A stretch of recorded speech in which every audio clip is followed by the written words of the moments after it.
Hello friends, welcome to Ratnesh basic classes. आज के इस वीडियो में हम डिस्कस करने वाले हैं LJF longest job first CPU scheduling algorithm. So by name ही पता चल रहा है लॉन्गेस्ट मतलब कि longest job first CPU scheduling में हम उस प्रोसेस को सिलेक्ट करेंगे सीपीयू पर एग्जीक्यूशन के लिए जिसका बर्स्ट टाइम लार्जेस्ट होगा। सो चलिए LJF की वर्किंग को इस न्यूमेरिकल के थ्रू हम समझते हैं।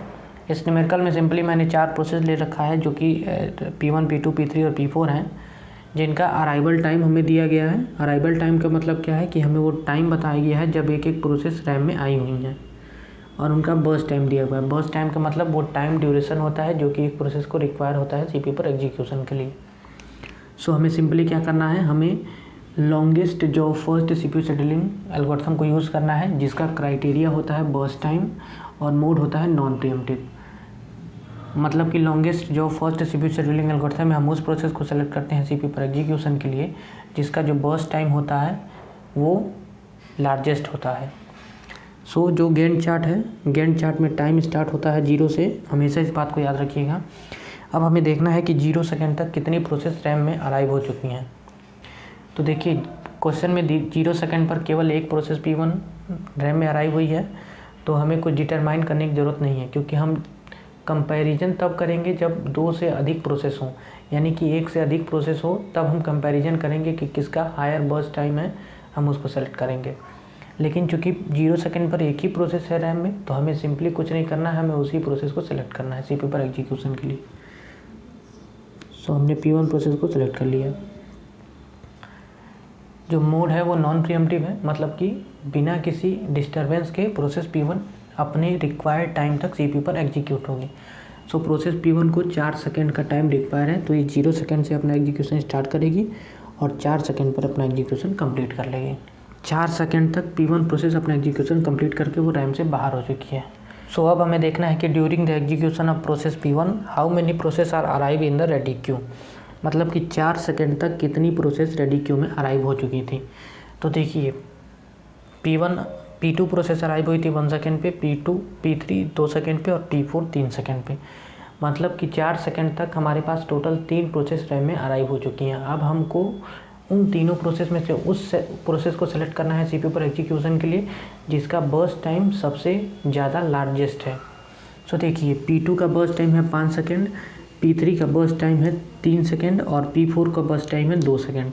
तो किसका बर्स्ट टाइम सबसे ज़्यादा है सीपीयू पर एग्जीक्यूट होने के लिए? P2 का। तो हम सिंपली P2 को एग्जीक्यूट करेंगे।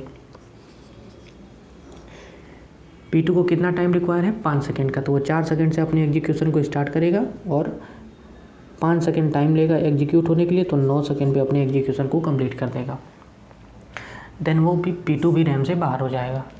नेक्स्ट अब हमारे पास है P3 प्रोसेस और P4 प्रोसेस। तो P3 प्रोसेस और P4 प्रोसेस में से कौन सी प्रोसेस का हायर बर्स्ट टाइम है, यानी कि कौन सी प्रोसेस है जिसका लॉन्गेस्ट बर्स्ट टाइम है? तो वो है P3 का 3 सेकेंड है और P4 का 2 सेकेंड है।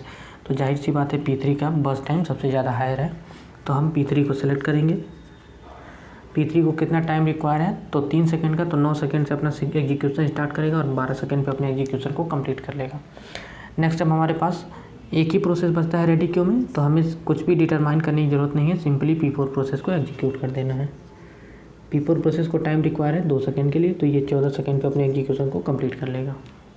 सो हमने सक्सेसफुली लॉन्गेस्ट जो फर्स्ट सीपीयू शेड्यूलिंग एल्गोरिथम को यूज़ करके इन चारों प्रोसेस को सीपीयू पर एग्जीक्यूट कर दिया है। अब हमारा मेन टास्क है completion time, turn around time, waiting time और रिस्पॉन्स टाइम कैलकुलेट करना। किसी भी प्रोसेस के कंप्लीशन टाइम को फाइंड करने के लिए हम गैंट चार्ट में उस प्रोसेस के राइट हैंड साइड में देखते हैं और जो टाइम वहाँ रिटर्न होता है वही उसका कंप्लीशन टाइम होता है।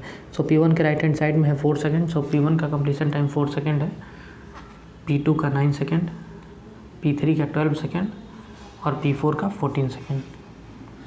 Next turn around time calculate करना है। टर्न अराउंड टाइम का फार्मूला होता है completion time minus arrival time.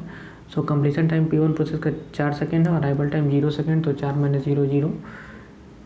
P2 का 9 second completion time, 1 second arrival time, तो 8 second turn around time. P3 का 12 सेकेंड कंप्लीशन टाइम और 2 सेकेंड अराइवल टाइम, सो 10 second का टर्न अराउंड टाइम। P4 का 14 second completion time है और arrival time 3 second है, तो 11 सेकेंड इसका turn around time. Waiting time अब हमें कैलकुलेट करना है। वेटिंग टाइम का फार्मूला होता है turn around time minus burst time.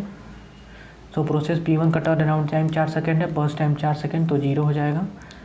P2 का टर्न अराउंड टाइम 8 सेकेंड और बर्स्ट टाइम 5 सेकेंड, 8 - 5 तो 3 हो जाएगा P2 का वेटिंग टाइम। और P3 का टर्न अराउंड टाइम है 10 सेकेंड और इसका बर्स्ट टाइम है 3 सेकेंड, तो वेटिंग टाइम 7 सेकेंड हो जाएगा। P4 का टर्न अराउंड टाइम 11 सेकेंड और बर्स्ट टाइम 2 सेकेंड, तो इसका वेटिंग टाइम 9 सेकेंड हो जाएगा।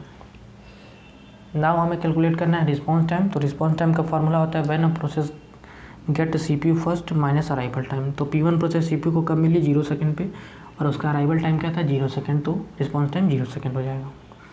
P2 प्रोसेस पहली बार CPU को कब मिली 4 सेकेंड पे और उसका अराइवल टाइम क्या था 1 सेकेंड, सो इसका रिस्पॉन्स टाइम हो जाएगा 3 सेकेंड।